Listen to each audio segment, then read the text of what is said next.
आपको बता दें यूसीसी उत्तराखंड की सामान्य नागरिक संहिता में क्या है। गुलामी दहेज से लिविंग संबंध तक को लेकर समान कानून। आइए समझाते हैं। यूनिफॉर्म सिविल कोड यानी यूसीसी उत्तराखंड विधानसभा में सामान्य नागरिक संहिता उत्तराखंड 2024 विधेयक पेश कर दिया गया। इस विधेयक का मकसद एक ऐसा कानून बनाना है जो शादी, तलाक, विरासत और गोद लेने से जुड़े मामले में सभी धर्मों में लागू हो। अभी तक सभी धर्मों के लिए समान कानून। अभी तक क्या हो रहा था, शादी, तलाक, विरासत या गोद लेने के मामले में विभिन्न धर्मों में अलग अलग पर्सनल लॉ के अकॉर्डिंग ही करते थे। विधेयक में क्या, एक कानून बनेगा जो सभी धर्मों को मानने वालों पर समान रूप से लागू होगा। ऐसे ही बहुविवाह पर रोक। अभी क्या चल रहा है, तलाक के बाद दोबारा उसी पुरुष से शादी के लिए कुछ कुरीतियां। विधेयक में क्या है, महिला को तलाक के बाद उसी पुरुष या अन्य पुरुष से शादी करने के लिए शर्तों में नहीं बांधा जा सकेगा। ऐसे ही शादी के लिए बराबरी का हक। अभी क्या चल रहा है, उस समाज में पत्नी के जीवित रहते पति को दूसरी शादी का अधिकार।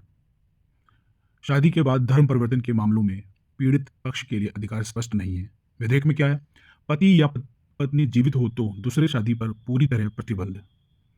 असीमित से धर्म परिवर्तन होने पर पीड़ित पक्ष तलाक लेने और गुजारा भत्ता मांगने का हकदार। तो ऐसे ही विवाह पंजीयन जरूरी। अभी क्या है, शादी का पंजीकरण अनिवार्य नहीं है। अब विधेयक में क्या है, पंजीकरण अनिवार्य होगा, पोर्टल बनेगा। विवाह पंजीकृत न कराने वालों को सरकारी योजनाओं और सुविधाओं का लाभ भी मिलता है। अभी अब क्या होगा, विधेयक में पंजीकृत कराने वालों को ही योजनाओं और सुविधाओं का लाभ मिलेगा। लिविंग रिलेशनशिप में अभी तक क्या था, लिविंग रिलेशनशिप के मामलों में सुप्रीम कोर्ट के फैसले के मध्य से स्पष्टता होती थी और लिविंग रिलेशन में रहने वालों का रजिस्ट्रेशन नहीं था, नहीं है। विधेयक में क्या है, लिविंग रिलेशन रहने के लिए लड़की की उम्र 18 साल या उससे ज़्यादा होनी चाहिए। अगर 21 वर्ष से कम उम्र के लड़का या लड़की लिविंग रिलेशन में रहते हैं तो पहले रजिस्ट्रेशन कराना होगा और जानकारी माता पिता को अनिवार्य रूप से देनी होगी।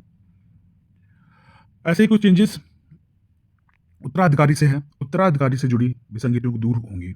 अभी क्या है, कुछ प्रावधानों में मृतक की संपत्ति में माता पिता, पति पत्नी और बच्चों को अधिकार, लेकिन पिता को अधिकार नहीं। विधेयक में क्या है, विधेयक में माता और पिता दोनों के लिए मृतक संतान की संपत्ति में एक अंश निर्धारित है। कृषि भूमि के मामलों में बेटा और बेटी के अधिकारों में एक रूपता नहीं है अभी तक। विधेयक में क्या होगा, बेटा और बेटी को समान अधिकार का सिद्धांत।